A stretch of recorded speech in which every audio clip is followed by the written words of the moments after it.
आज हम लोग शुरू करने जा रहे हैं अपने क्लास 8 के सिविक्स में चैप्टर नंबर 7। चैप्टर का नाम है अंडरस्टैंडिंग मार्जिनलाइजेशन।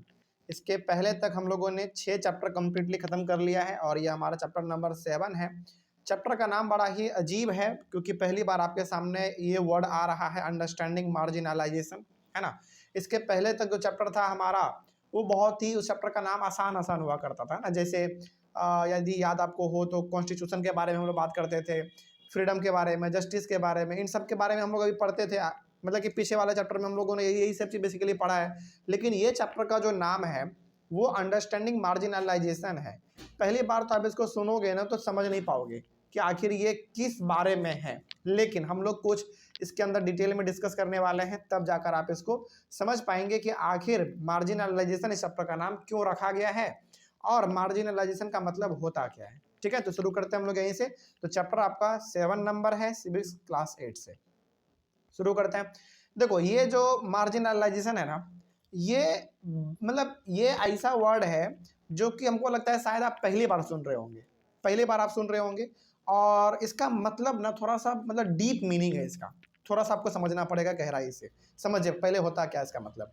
आप मार्जिनलाइजेशन बोलो या फिर मार्जिनलाइज्ड बोलो, दोनों का मतलब लगभग सेम होता है।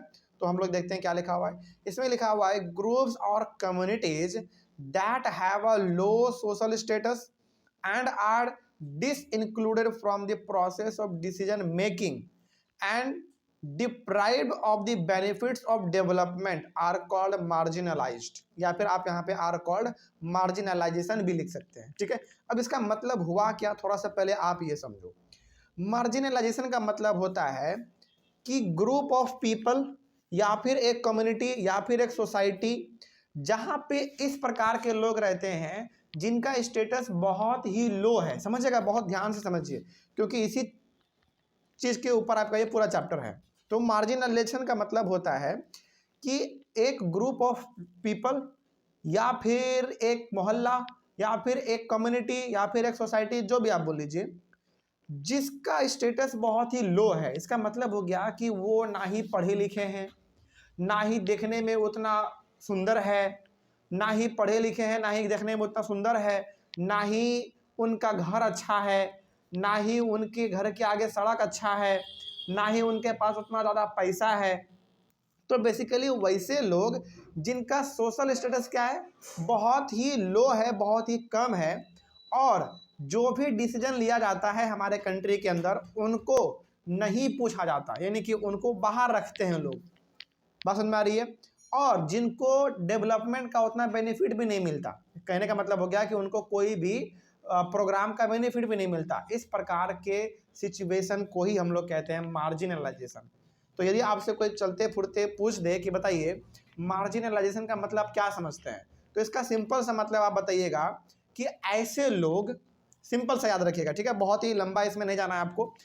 ऐसे लोग जिनका समाज में स्टेटस बहुत ही लो है। स्टेटस लो है कहने का मतलब हो गया कि वो पढ़े लिखे कम है, देखने में काला है, ठीक है, और उतना ज़्यादा अच्छा घर भी नहीं है उसका, पीने का साफ पानी भी नहीं है उसके पास, घर के आगे टूटा फूटा सड़क है, उतना पैसा भी नहीं है, गरीब है, शरीर पे जो कपड़ा पहना है वो भी साफ नहीं है, मैला है, फटा पुराना है। तो इस प्रकार का जो वेशभूषा आप होलिया देख पा रहे होंगे या फिर जो आपने माइंड में इमेजिन कर पा रहे होंगे, और क्या उस प्रकार के लोगों से कभी सरकार जाके पूछेगा क्या कि भैया आप क्या चाहते हो? नहीं चाहेगा। यानी कि डिसीजन जो भी लिया जाएगा उसका उसमें कोई हिस्सेदारी नहीं होता है, क्योंकि वो सरकार उनसे पूछती भी नहीं है। एक तरीके से सरकार भी उसको नकार देती है कि अरे यार ये तो बहुत ही लो क्लास के लोग हैं, इनसे कौन मिलेगा, है कि नहीं। तो इस प्रकार के सिचुएशन को ही हम लोग क्या कहते हैं, मार्जिनलाइजेशन कहते हैं। तो सिंपल सा मार्जिनलाइजेशन का मतलब क्या हो गया, मार्जिनलाइजेशन का सिंपल सा मतलब हो गया वो लोग जो जिनका सोशल स्टेटस क्या है, बहुत ही नीचे है। कोई दिक्कत नहीं इसमें, यही हमारा कहलाता है मार्जिनलाइज्ड या फिर मार्जिनलाइजेशन। आगे बढ़ते हैं, तो यही था हमारा, इसमें आगे बढ़ते हैं। Marginalised people often experience a sense of disadvantage and powerlessness.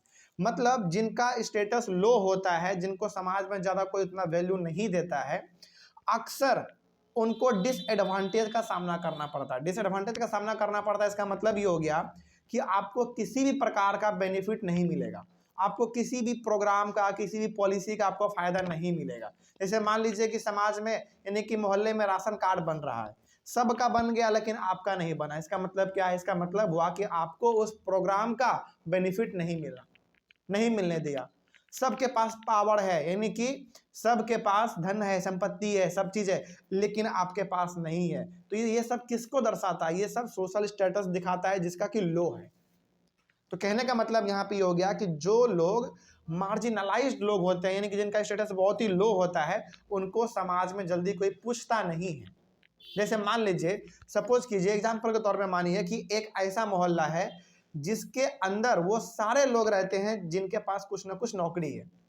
Suppose कीजिए, इमेजिन कीजिए आप अपने माइंड में कि एक ऐसा मोहल्ला है, एक ऐसा गली है जिसमें केवल वो लोग रहते हैं जो कि नौकरी वाले लोग हैं, ठीक है, गवर्नमेंट के वो ऑफिसर है मान लीजिए। ओके, अब उसी मोहल्ले में रहने के लिए एक छोटा सा झोपड़ी बना के एक ऐसा आदमी आ गया जो कि रोड पे कचरा चुनता है, बोतल चुनता है। क्या उस आदमी को कभी भी ये नौकरी वाले लोग वैल्यू देंगे? क्या? कभी नहीं देंगे। तो वो जो आदमी था कचरा चुनने वाला, बोतल चुनने वाला रोड पे, वही हमारा कौन लोग कहलाएगा? मार्जिनलाइज्ड लोग कहलाएंगे वो, क्योंकि उनका स्टेटस क्या है समाज में? बहुत ही लो है। मतलब उनके पास पैसा भी नहीं है, धन संपत्ति कुछ नहीं है, पहनने के लिए अच्छा कपड़ा नहीं है, उतना खूबसूरत भी नहीं है देखने में, उनका हेल्थ भी ठीक नहीं रहता।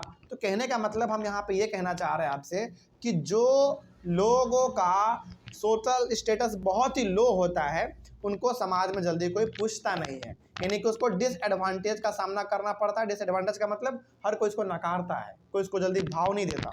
और पावरलेसनेस का मतलब हो गया कि उनके पास कोई पावर ही नहीं होता, कुछ वो बोल सके उसके पास इतना हिम्मत भी नहीं होता। ठीक है, ऐसे समाज में बहुत सारे लोग होते हैं। आगे बढ़ते हैं फिर। Marginalisation is due to different languages, different customs, different religion and different economic and social status. अच्छा, मार्जिनलाइजेशन जो है यानी कि किसी भी आदमी का जो सोशल स्टेटस है या फिर उसको समाज में जो भाव नहीं मिल रहा, वैल्यू नहीं मिल रहा, वो क्यों नहीं मिल रहा है? इसके पीछे क्या कुछ रीजन है क्या? बिल्कुल रीजन है। क्या रीजन है? देखो, मान लीजिए कि एक मोहल्ले में सारे लोग हिंदी बोलते हैं। समझिएगा, बहुत ध्यान से समझिए।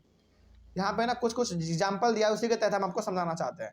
मान लीजिए कि एक मोहल्ले में सारे लोग हिंदी बोलते हैं, लेकिन उसी मोहल्ले में एक ऐसा आदमी आ जाए जो कि तमिल में बात करे, तमिल में बात करे, तो क्या कोई भी आदमी उसका बात समझ पाएगा? पहला बात, नहीं समझ पाएगा। इसका मतलब जब समझ ही नहीं पाएगा तो लोग उसको तरीके से क्या कर रहे हैं? नकार रहे हैं। पहला ये हो गया हमारा।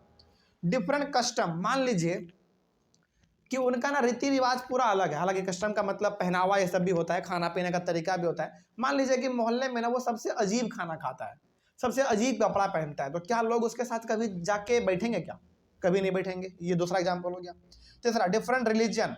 मान लीजिए कि एक मोहल्ले में एक ही धर्म के लोग रहते थे, यानी कि हिंदू, मुस्लिम, सिख, है, कुछ भी हो सकता है। बस मान लीजिए, एग्जाम्पल के तौर पे मान लीजिए, बस हम एग्जाम्पल दे रहे हैं बस, ठीक ना, ये इसको हकीकत नहीं मानना है, बस एग्जाम्पल मान लीजिए कि उस मोहल्ले में ना सारे लोग हिंदू थे और एक आदमी आ गया जो कि मुस्लिम था। हालांकि इंडिया में ऐसा होता नहीं है कि भाव नहीं मिलेगा, सबको बराबर वैल्यू है, हमारा संविधान सबको बराबर राइट देता है, लेकिन एग्जाम्पल समझाने के लिए हम आपको बता रहे हैं। मान लीजिए उस मोहल्ले में ना एक अकेला वही आदमी जो कि मुस्लिम है, तो क्या कभी आदमी उसको उतना वैल्यू देगा? नहीं देगा। बस एग्जाम्पल हम बता रहे हैं, ठीक है, ऐसा मेरा इंटेंशन नहीं है। आगे बढ़ते हैं फिर। उसके बाद different economic and social status, और उसके पास उतना धन संपत्ति भी नहीं है। मतलब कि एक मोहल्ले में एक ऐसा आदमी आ गया जो कि लैंग्वेज भी अलग बोलता है, खाना पीना कपड़ा रहना सब उसका तरीका अलग है, उसका धर्म भी अलग है, मतलब रिलीजन भी अलग है, अमीर भी नहीं है, बड़ा अजीब तरीके से रहता है। तो क्या उस आदमी को समाज में कोई वैल्यू देगा? कोई वैल्यू नहीं देगा। यही हमारा कहलाता है मार्जिनलाइजेशन। अच्छा, ये जो मार्जिनलाइजेशन है यानी कि जो तरीके से भेदभाव का जो समस्या है, वो इन्हीं सब चीज़ों की वजह से होता है। ठीक है, जैसे आप एग्जाम्पल के तौर पे आप चले जाओ साउथ इंडिया वाले स्टेट में, जैसे आप चले जाओ तमिलनाडु, केरल, वहाँ पे ना इंग्लिश लोग ज़्यादा बोलते हैं। तो यदि हम बिहार से उठकर वहाँ पे चले जाएं और हम वहाँ पे अपने भाषा में बात करें उनके सामने में, तो वो लोगों को लगेगा कि ना ये बहुत ही लो क्लास का लोग है, ये हिंदी बोलता है, इंग्लिश इसको नहीं आता। बात समझ में आ रही है? तो यहीं पे क्या शुरू हो जाता है? यहीं पे हमारा भेदभाव शुरू हो जाता है। तो मार्जिनलाइजेशन या फिर मार्जिनलाइज्ड का मतलब हो गया कि आपको बहुत ही नीचा समझा जाएगा, यानी कि आप उसके बराबर के लेवल पे नहीं है, आप उससे नीचे हैं, ऐसा समझा जाता है इसमें। ठीक है, खैर आगे बढ़ते हैं। Marginalisation results in having a low social status. अच्छा, ये जो भेदभाव का तरीका है कि भाई ये अलग लैंग्वेज बोलता है, ये अलग चीज करता है, ये क्यों हो रहा है बताइए? सोशल स्टेटस लो होने की वजह से हो रहा है। यदि उस आदमी का सोशल स्टेटस अच्छा रहता, यानी कि लैंग्वेज भी वो अच्छा बोलता, कपड़ा भी अच्छा पहनता, खाना भी अच्छा खाता, अच्छे घर में रहता, अच्छे गाड़ी से चलता, तो क्या उसके साथ भेदभाव कभी होगा? कभी नहीं होगा। तो बेसिकली यहाँ पे कहने का मतलब ये है कि marginalisation results in having a low social status and not having equal access to education and other resources. तो किसी के साथ यदि समाज में भेदभाव हो रहा है तो वो इसलिए हो रहा है क्योंकि उसका स्टेटस बहुत ही लो है, पहला बात। दूसरा बात, पढ़ा लिखा नहीं है, धन संपत्ति नहीं है, अच्छा गाड़ी नहीं है, प्रॉपर्टी नहीं है, इसीलिए तो किसी आदमी के साथ भेदभाव होता है ना। तो ये चैप्टर जो बेसिकली है ना, अंडरस्टैंडिंग मार्जिनलाइजेशन, ये आपको ये बता रहा है कि आप ये समझो कि समाज में किसी भी इंसान के साथ भेदभाव कैसे होता है, उसको नकारा कैसे जाता है, उसको किसी भी प्रकार का बेनिफिट नहीं लेने दिया जाता कैसे, यही सब चीज़ आपको इस चैप्टर में पढ़ना है। तो अब क्या आपको मार्जिनलाइजेशन का मतलब समझ आ गया? एक बार हम आपको दोबारा बता देते हैं मार्जिनलाइजेशन का मतलब। मार्जिनलाइजेशन का सिंपल सा मतलब आप ये समझिएगा, एक ऐसा स्थिति जहां पे लोगों को भाव नहीं मिलता, लोगों को उतना वैल्यू नहीं दिया जाता। अब पूछे कि वैल्यू क्यों नहीं दिया जाता, भाव क्यों नहीं दिया जाता? इसलिए नहीं दिया जाता क्योंकि वो समाज में इकलौता इंसान ऐसा होता है जो कि पढ़ा लिखा नहीं होता है। एक इंसान के साथ भी हो सकता है, एक इंसान के साथ भी हो सकता है, या फिर किसी इंसान के किसी ग्रुप ऑफ पीपल के साथ भी हो सकता है। बात समझ में आ रही है?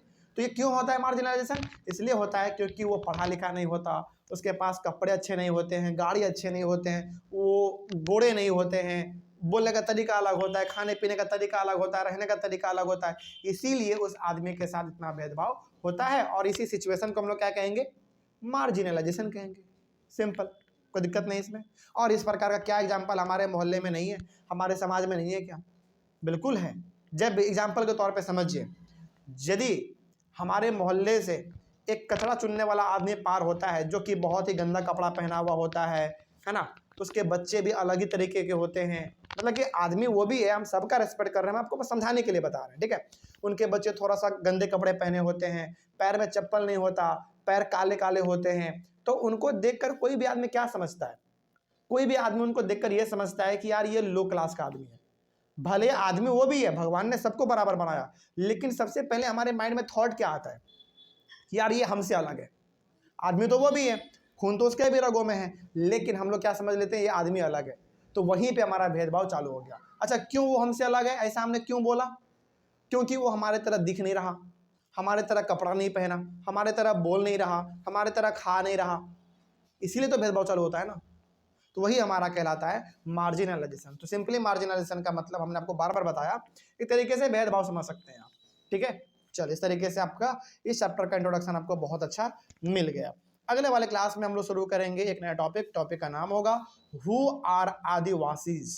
ओके, ये हम लोग अपने अगले वाले क्लास में डिस्कस करेंगे। Thank you very much.